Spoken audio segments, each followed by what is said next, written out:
Welcome to Global News on Signature TV. I am Barry Kumo Ado. In the headlines, 24 million Nigerians suffer from sight loss. NAFDAC seizes 1.2 billion naira adulterated fake malaria drugs. Mourners pay tribute to Charlie Kirk at Virgil in Utah. And landslide causes gold mine to collapse, trapping 7 in southwest Colombia. Details shortly. Every second, every minute, every day, news is breaking, events occur, and there are new developments. At Signature TV, we follow these stories objectively, bringing all sides without bias, explaining the complex issues, breaking down the numbers, and investigating the issues behind the news. Anywhere and everywhere, near or far, wherever the news is, we will be there. Signature TV. News in your pocket. The Vice Chancellor of David Umahi Federal University of Health Sciences, Uburu, Ebonyi State, Professor Jesse Neke, has said that at least 24 million Nigerians are currently living with sight loss.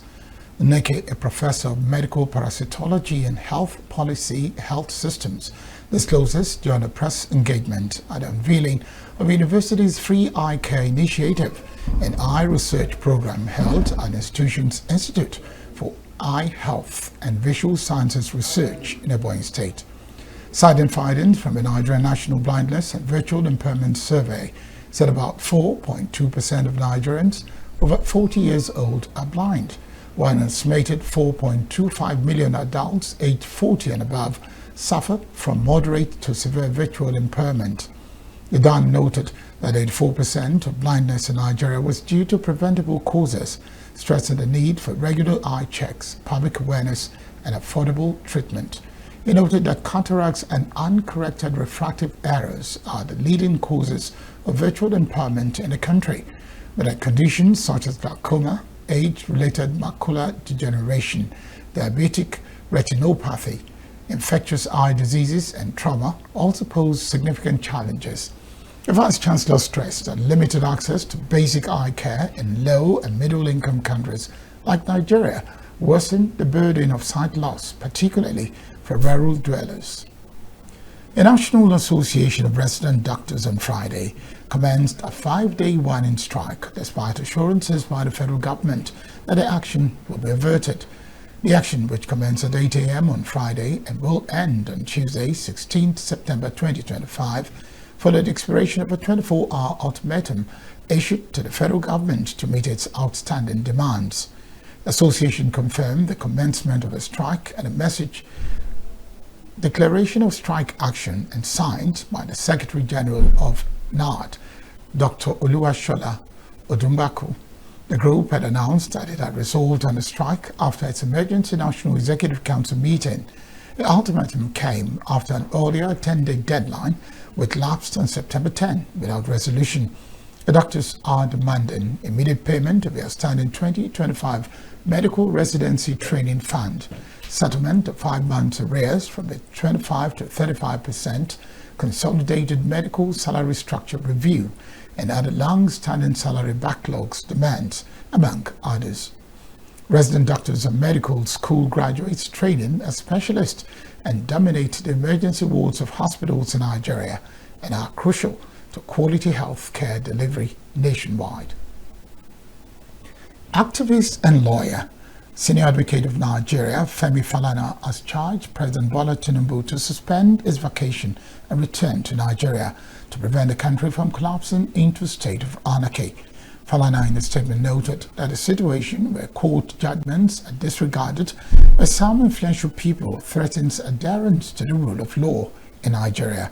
He charged the Nigerian Bar Association to drop measures to prevent such continuous court disobedience. Human rights lawyer describes Senate under the leadership of Senate President Godswill Akpabio as the most notorious, alleging that the Senate under his leadership has disregarded court verdicts.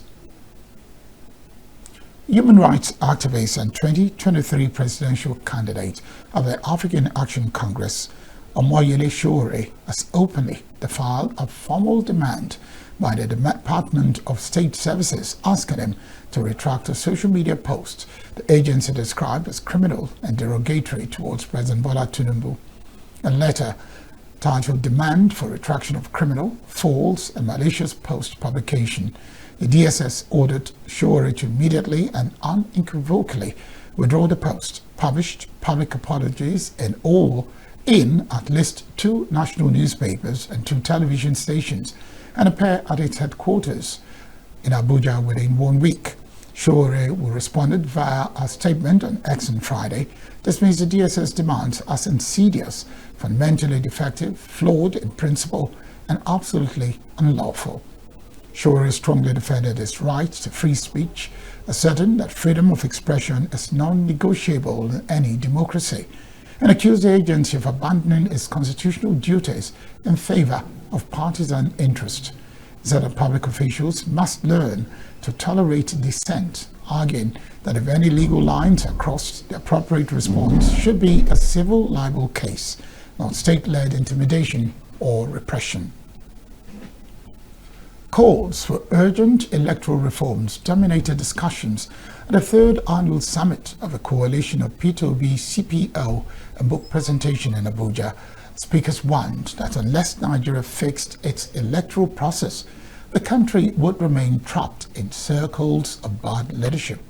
Correspondent Chimeze Nzedima reports.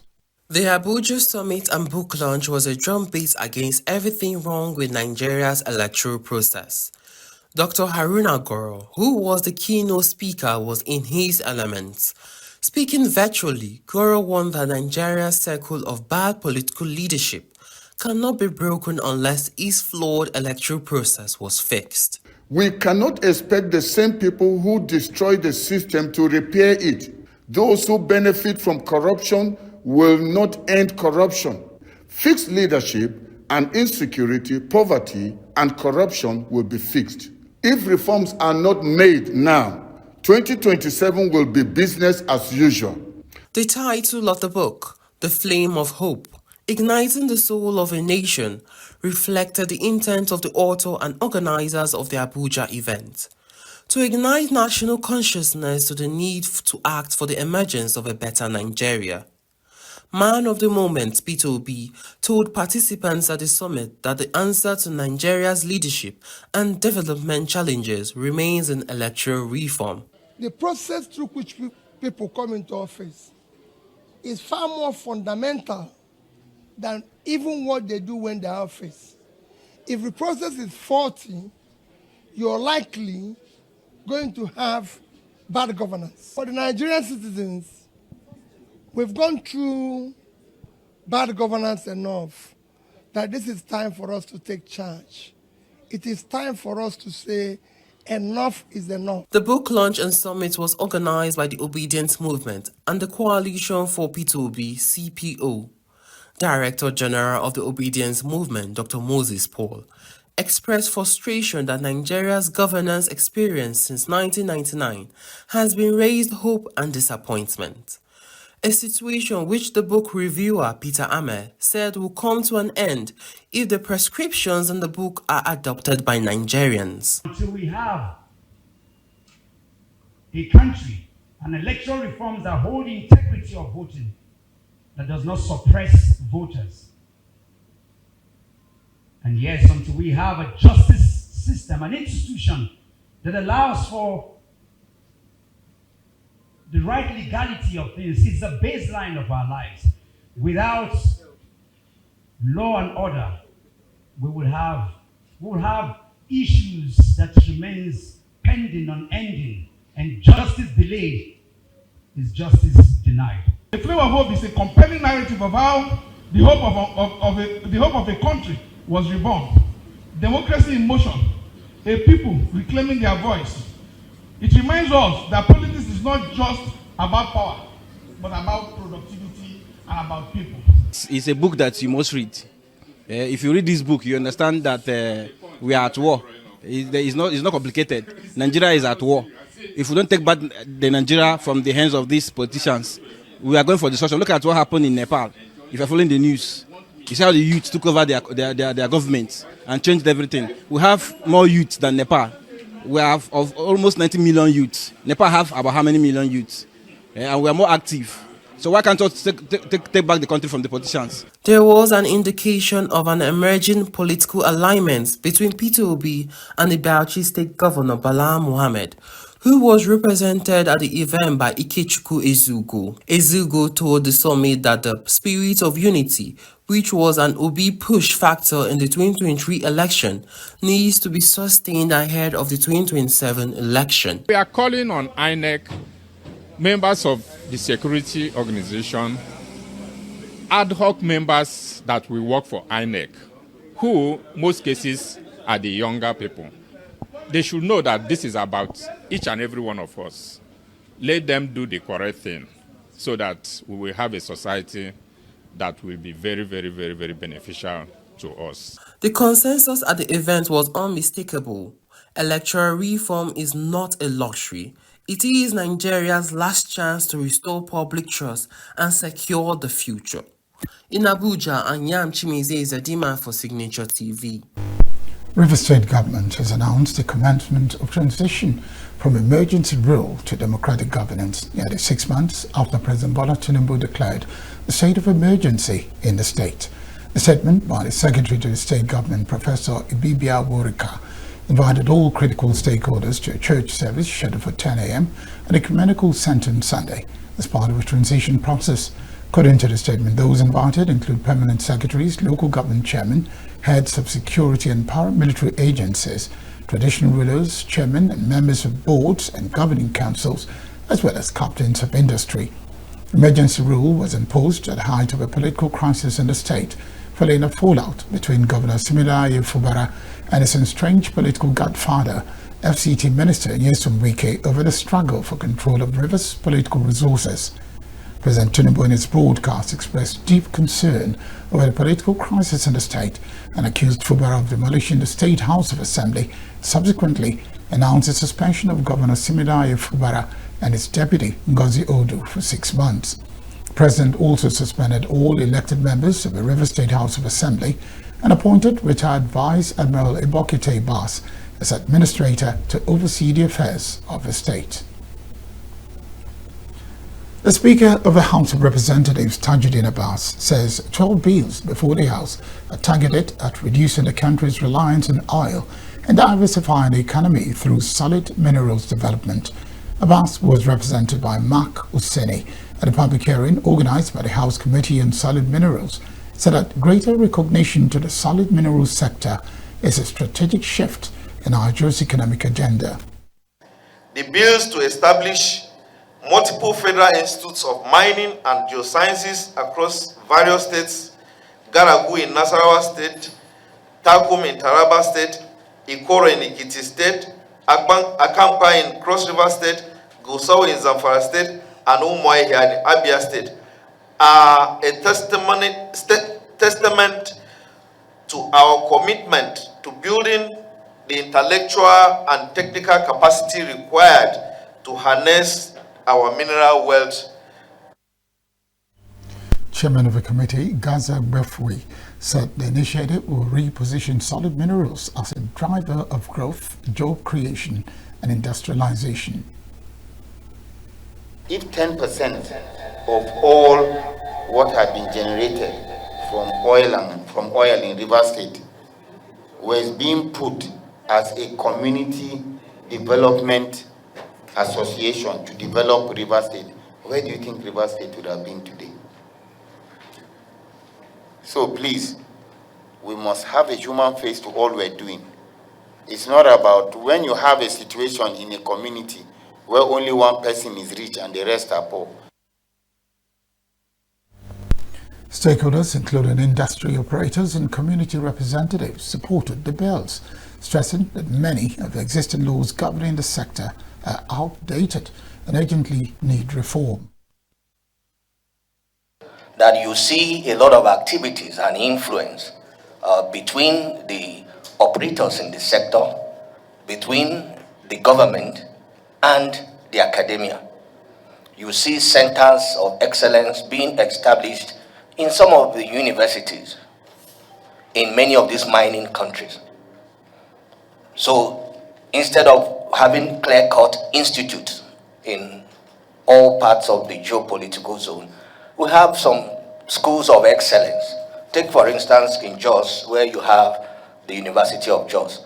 And University of Jos has a department of mining and geology. And you make this research and development and skills acquisition a major input. Community Development Commission, to me, it's not going to really help the mining sector itself, because it's like putting more obstacles in the path of investment in this sector. The community and the miners' relationship is clearly spelled out in the Minerals and Mining Act that we are operating now. The bills seek to overhaul the sector by repealing the Nigerian Coal Corporation Act to establish a Nigeria Coal Development Commission, creating a Lithium Development Commission, and setting up a Nigerian Mining Development Bank to support indigenous miners.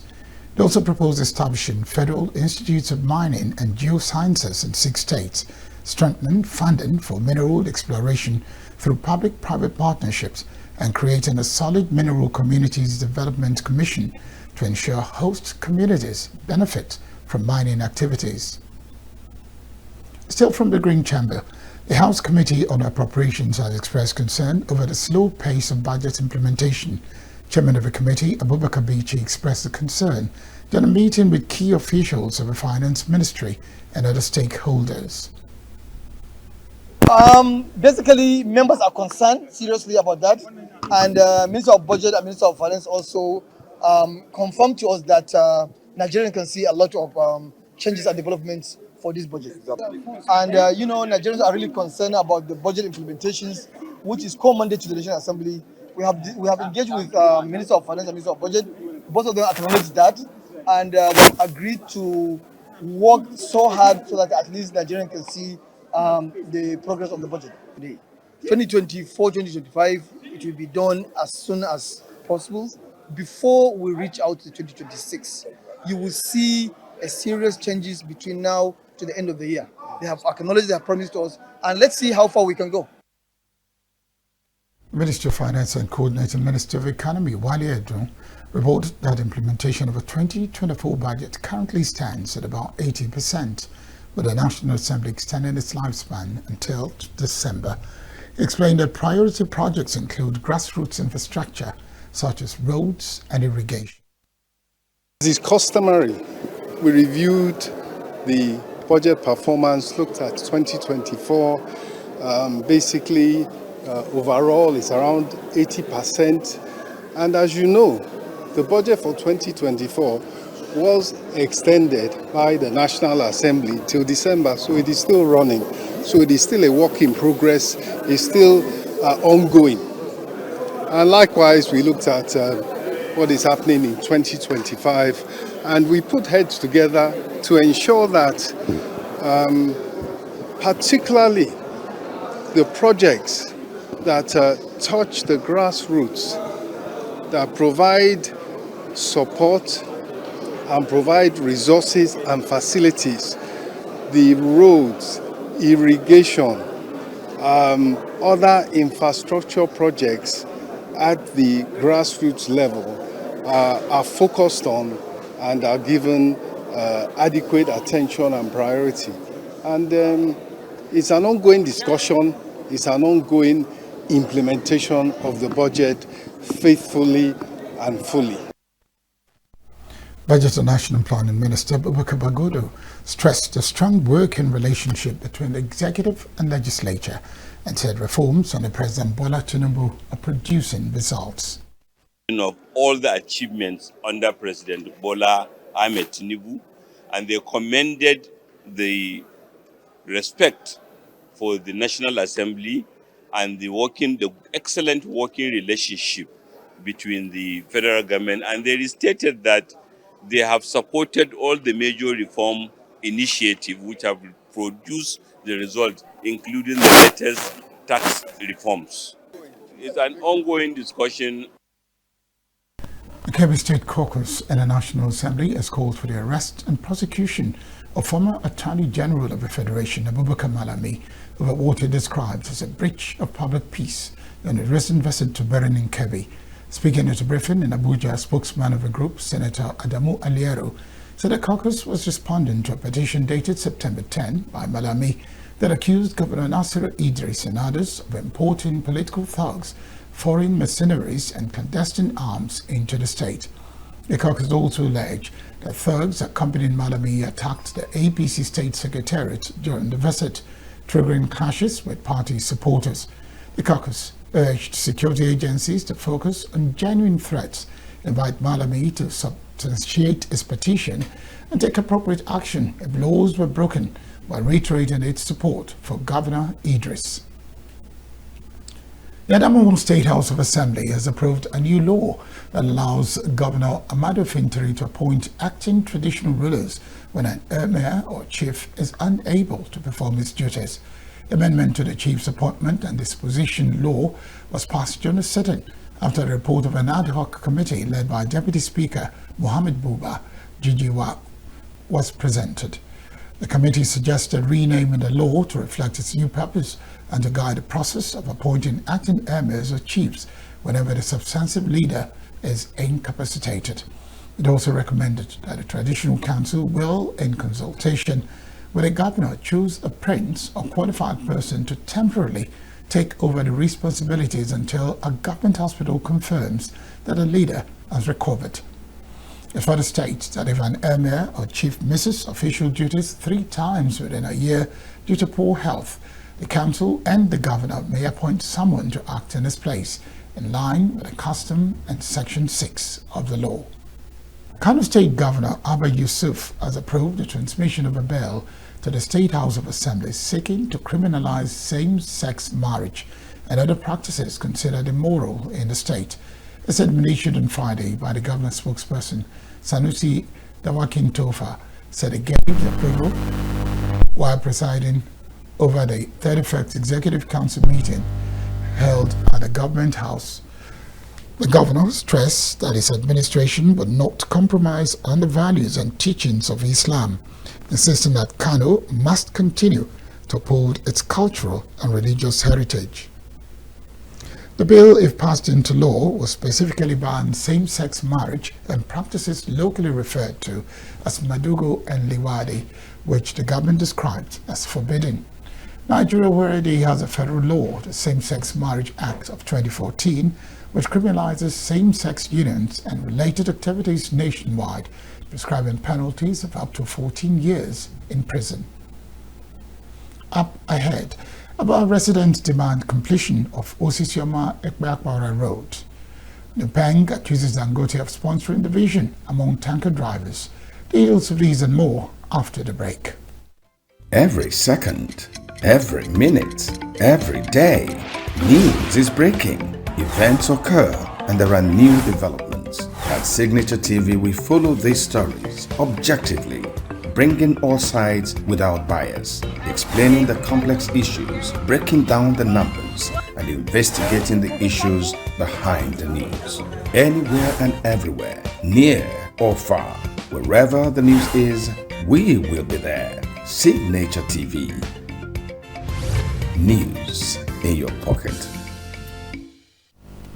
The Abia State government says it has paid compensation to the landowners of the Abia Airport project, whose land is located along the runway of the airport project. The Chief of Staff to the Governor, Caleb Ajaba, disclosed at the Abia Airport project site in Sulu, the Sialangwa North local government area, when he paid a fact-finding visit to the area in company of the Commissioner for Lands and Housing, Chaka Chukwumerije, and other top government officials.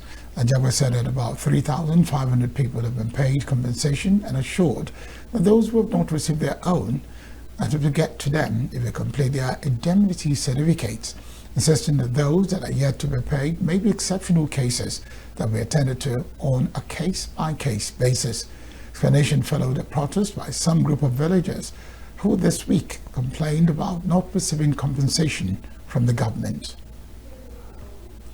The Nigerian Safety Investigation Bureau has indicted an Air Peace pilot and co-pilot for flying under the influence of drugs and alcohol. The crew tested positive after the aircraft veered off the runway at Port Harcourt International Airport on July 13, 2025. According to a preliminary report from the NSIB, the Boeing 737 carrying 103 passengers from Lagos landed late on runway 21 and overshot the recommended touchdown zone. Though no one was injured, the incident raised serious safety concerns. Toxicology results confirmed alcohol in one pilot system and THC, the active substance in cannabis, in another. The NSIB has since issued safety recommendations to the airline as investigations continue. The National Agency for Food and Drug Administration and Control says it has intercepted counterfeit malaria drugs worth over 1.2 billion naira in Lagos for its intensified crackdown on substandard medicines across the country. In a statement posted on its official X handle, the agency said it seized 277 cartons of counterfeit and unregistered Malamal Fort malaria drugs in a warehouse in the Ilasa, Oshodi area of Lagos State. NAVDAC said the fake medicines, which were disguised in cartons labeled as diclofenac potassium 50 mg, were illegally imported from Sanjin Chuanyuan Pharmaceuticals Group in China and falsely declared as spare parts. Director General of NAVDAC, Professor Mojishola Adeyeye, reaffirmed the agency's resolve to rid the country of fake and substandard medicines and explained that the seizure formed part of a nationwide enforcement campaign to ensure honest, safe, and quality medicines were available to Nigerians. Residents of commercial city of Aba in Abia State have decried the poor state of Osisioma Ekbeakpara Road, which is a strategic road that provides access to the Osisioma industrial layout, the Nigerian National Petroleum Corporation (NNPC) and its environs. Those who spoke to Signature TV said the deplorable position is negatively impacting socio-economic development of the area and adjoining communities. They called for the speedy completion of the project by current administration after decades of neglect by past administrations, which led to financial losses, loss of jobs, and exodus of investors and multinationals from the area. The work is moving gradually, and all of us are very much happy because of the job. So our able governor, Dr. Alex, is trying. At least if he can try more in order to finish up the road, the masses will be very. Yes, the road was a very bad road before, but now it's moving smoothly. At the moment, I think the road is looking good, unlike before. During the time of Governor Okezi, the road was a total eyesore. People couldn't fly the road, honestly. So now we want to thank Governor Oti because so far so good. The man has been, a savior to the people of Abia State. Call it Ngwa zone to be precise, or they say Osoma Road, and so to be precise. He's been doing well, and he's putting effort to ensure that there's a good infrastructure. The federal government should be more wiser than what we are saying. They should know that the NNPC is actually a source of income to them, and if they jettison the road, or if they cannot be able to be a helping hand to the governor of the state, it simply means that they are messing up the means through which they are getting a large sum of money. Abia State Governor Alex Oti had last year flagged off the reconstruction of a 3.5-kilometer road with a vow to restore the commercial nerve center of the state to its former economic glory. The road, when completed, would have concrete pavement, asphaltic concrete wearing course, reinforced concrete drains on both sides of the road, with surface runoff directed through a 2-kilometer-long drainage system, as well as street lights to illuminate the entire length of the road. The road has been a subject of multiple government initiatives, with a current rehabilitation and reconstruction project being undertaken by the Federal Ministry of Works and Housing, as announced in 2024. 4 people were killed by gunmen Thursday night in a violent incident during a wake at Easy Village, Ogidi, in the Idemili North local government area of Anambra State. The gunmen suspected to be cultists attacked a burial ceremony for an 18-year-old boy who was to be buried the following day. Incident left 15 other persons injured. According to eyewitnesses, the attackers opened fire on the mourners, sparking fears that the incident might be linked to a cult rivalry. Spokesperson of the Anambra State Police Command, Tochukwu Ikenga, confirmed the incident, said police have launched an investigation to identify and apprehend the perpetrators. Ikenga said preliminary findings suggest the incident is connected to a clash between rival cult groups. However, said operatives have swiftly responded to the scene, restored order, and evacuated the injured to hospitals for medical attention.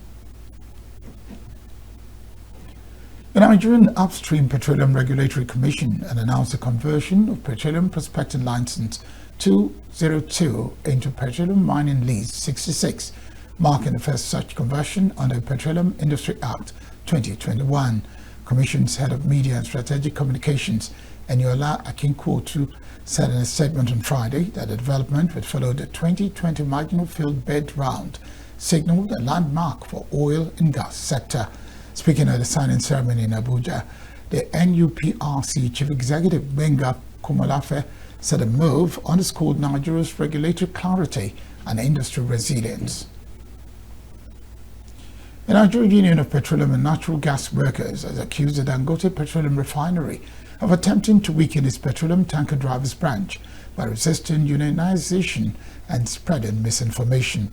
In a statement on Friday, NUPEN President Williams Akboria and Secretary Afolabi Olawale described Dangote's denial of anti-labor practices as capitalist falsehood. The union alleged that the company is using free nationwide fuel delivery to stifle competition and silence labor resistance. Earlier this week, NUPEN shut down fuel depots in protest, claiming that Dangote barred 4,000 new CNG truck drivers from joining the union. Though the strike was suspended after government intervention, NUPEN says the refinery is still pushing drivers to join the company-backed association. The union urged Nigerians and the international community to stand up for workers' rights, describing the refinery's fuel giveaways as Greek gifts. The management of Joseph Sawan Taka University, Makurdi, Justin, Benue State, has said the university will severely punish any student involved in signing out activities. Justin Registrar and Secretary to the Senate, Dr. John David, who stated this in a statement in Makurdi, noted that the decision was in line with the federal government's ban on signing out activities in tertiary institutions. David said the term signing out had been found to contradict the university's culture and values. The registrar explained that the practice encouraged students to engage in undignified rituals such as scribbling words in their clothes, disorderly conduct, noise, excessive partying, and unsafe behavior that undermine the dignity of graduates and the reputation of the institution. The Naira on Friday depreciated to 1,538 Naira per dollar in the parallel market, weaker than 1,535 Naira per dollar recorded on Thursday, while the Nigerian foreign exchange market, the Naira slipped to 1,503 Naira.5 per dollar. Depreciation. Data published by the Central Bank of Nigeria confirmed the official exchange movement, indicating that the margin between parallel market and NFEM rates stood unchanged at 32 Naira. The Naira appreciated by 9.5 Naira against dollar for the week. In the official market, while in the parallel market, local currency lost 8 Naira after opening the week at 1,530 Naira to the dollar. A decline in oil prices or a drop in production can significantly reduce the country's foreign currency inflows, as the economy is still heavily reliant on crude oil exports, which is susceptible to global oil price fluctuations.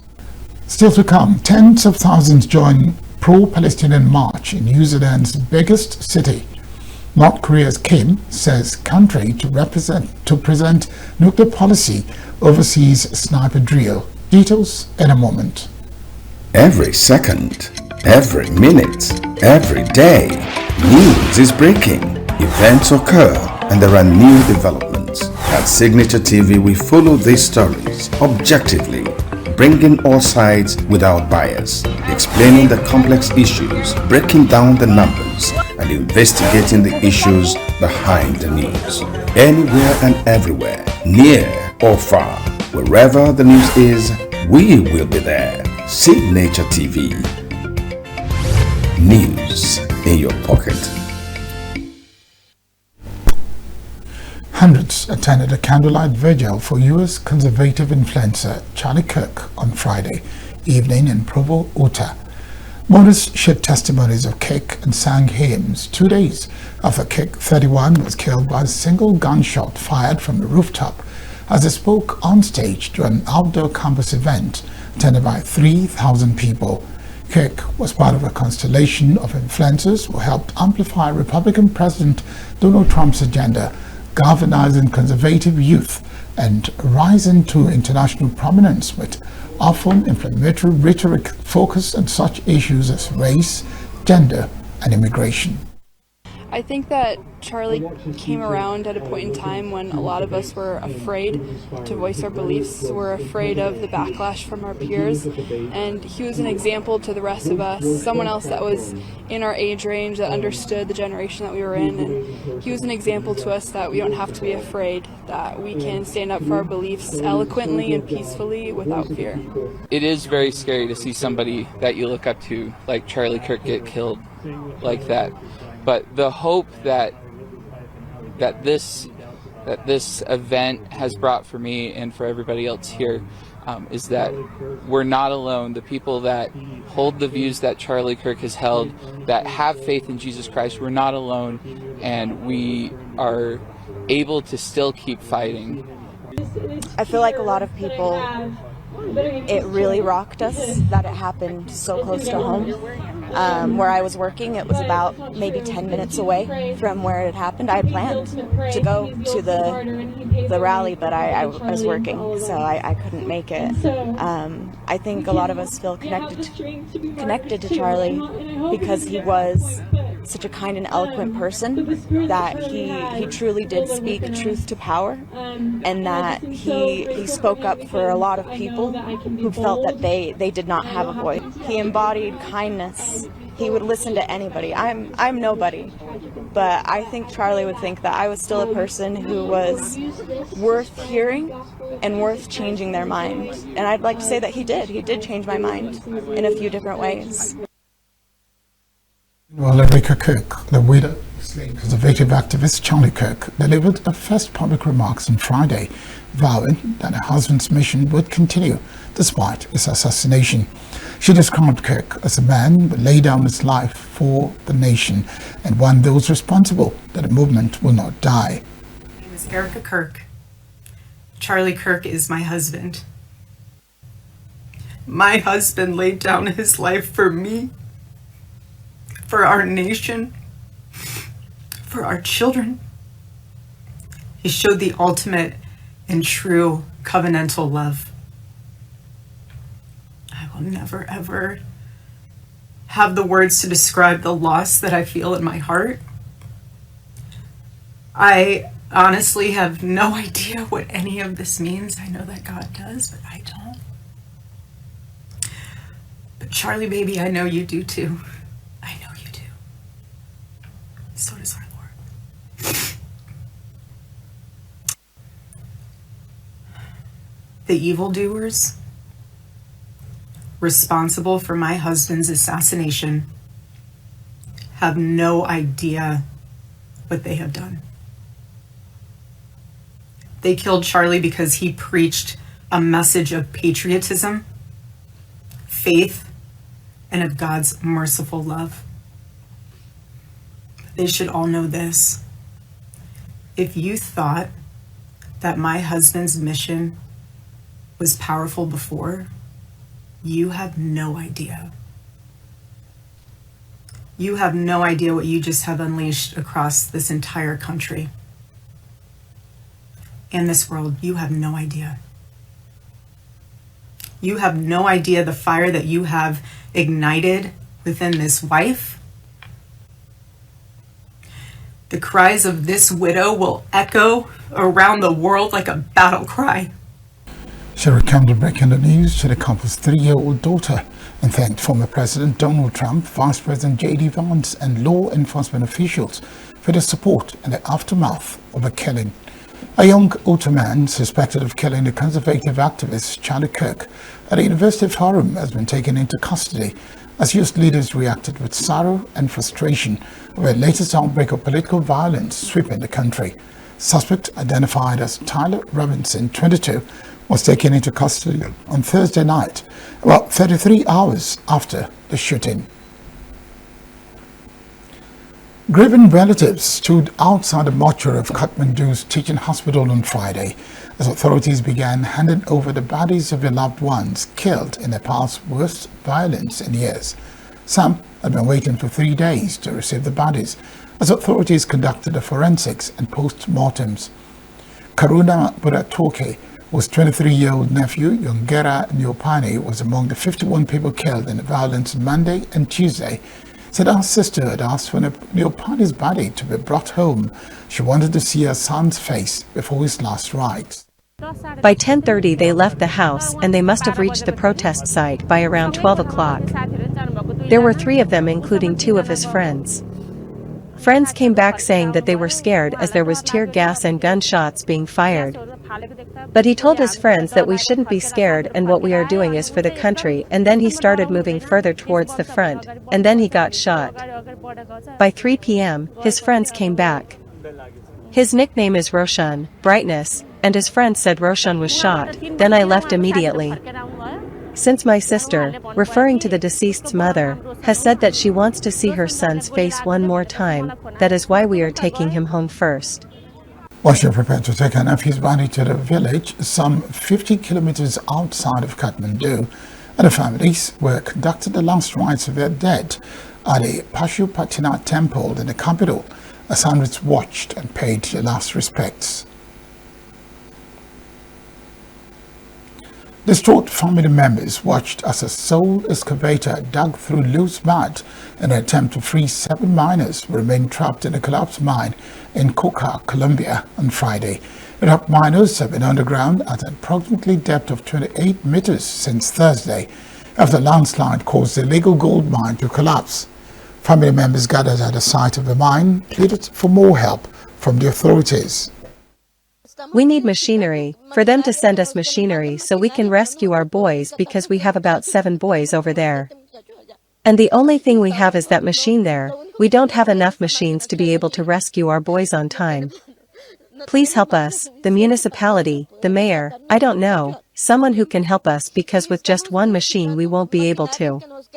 You can't imagine the anguish we have wondering whether we'll find our relatives buried there. Please help us. Zealand's biggest city on Saturday in what organizers said was the largest rally of its kind since the war in Gaza began between Israel and militant Islamist Palestinian group Hamas. Some 50,000 attended the March for Humanity rally in central Auckland on Saturday morning. The Atura for Palestine group said New Zealand police estimated the attendance at 20%, at 20,000. Adding there were no arrests at the march and that roads along the route were being reopened. Atura for Palestine spokesperson Arama Rata said it was New Zealand's largest march in support of Palestinians since conflict broke out in Gaza, when Israel started an offensive retaliation for a Hamas-led cross-border attack that killed about 1,200 people in October 2023. Buenos Aires residents staged a raucous rodazo on Friday night, banging pots, pans and blowing car horns to protest ultra-liberal President Javier Milei's spending cuts to health and education and its veto of laws to restore funding for public universities and pediatric hospitals. The rodazo followed a mass rally downtown early on Friday and came after Milei vetoed 2 bills passed by Congress to bolster university budgets and pediatric emergency care. Unions and hospital workers, including staff from the emblematic Garahan Pediatric Hospital, have declared a crisis and planned further strikes and demonstrations next week as Congress weighs an attempt to override the vetoes. One protester, Susanna Belaba, said she opposed the vetoes and accused the president of disrespecting citizens and ignoring those left outside the system. I disagree with the president's vetoes. Education and health are fundamental in our country, and I'm also tired of being in a country where a president continuously disrespects us and tramples over us, and does not take the people into account, where we are all going through a very tough time. Some of us may have jobs and so on, but what happens? There are other people left outside the system. There are many people on the street. Well, I am here today at the Ruidoso because I am against this government, above all because it is imposing a ferocious adjustment on the working class. Workers cannot make it to the end of the month. They are destroying national industry, public health, education, a patrimony that belongs to all Argentines. And today we are here to defend the homeland, to defend what is ours. And I hope that today the Argentine people wake up, because we cannot continue enduring so much cruelty. North Korean leader Kim Jong-un said the country will present a policy of jointly advanced nuclear arms and conventional military might during an upcoming key meeting of his ruling party, while inspecting weapons research centers on Thursday. And Friday, Kim said the 9th Congress and Workers' Party of Korea will put forward a policy of simultaneously pushing forward the building of nuclear forces and conventional armed forces in the field of building up national defense. Kim also on Friday oversaw a shooting drill by North Korean sniper. Christian Yelich blasted a 2-run homer and Quinn Prester pitched 5 1/3 solid innings as the Milwaukee Brewers beat the St. Louis Cardinals 8-2 on Friday and in a 3-game skid at the opener of the series. Milwaukee stayed 5.5 games ahead of the Cubs at the NL Central. Prester gave up 2 runs and 5 hits, striking out 5 and walking 1, extending his team record streak to 12 straight winning decisions. Cardinals started Andre Palante, allowed 5 runs in 5 shaky innings, working 4 and striking out none. The Brewers jumped to a 4-0 lead in the third, taking advantage of Palante's control issues. Walks, a bunt single, and a sac fly helped fuel the rally. Relic crushed his 28th homer of the season in the 7th to make it 7-2, and the Brewers tacked on another run in the 4th of Jake Ball's RB1 double. St. Louis, now 4 games out of the wild card spot, has lost 4 straight. They scored twice in the 6th but couldn't mount a comeback. Both Canelo Alvarez and Terence Crawford made weight Friday for their super middleweight title fight this weekend in Las Vegas. Alvarez and Crawford both checked in at 167.5 pounds. For Crawford, that marks a career high weight, as it's moving up 2 weight classes from 154 to 168 pounds to challenge Alvarez for his world championship. For the 37-year-old Crawford, the match will be a career-defining moment. The Oman native is as accomplished as any fighter in the sport's recent history, but is earned only a fraction of the mainstream recognition that past fighters of his stature have received. Alvarez is an undisputed super middleweight champ, most recently winning the IBF title away from Williams Carl on May 3 in Riyadh, Saudi Arabia. Crawford, already the undisputed champion in the light welterweight and welterweight divisions, is trying to become the first man to become an undisputed champion in 3 different weight classes.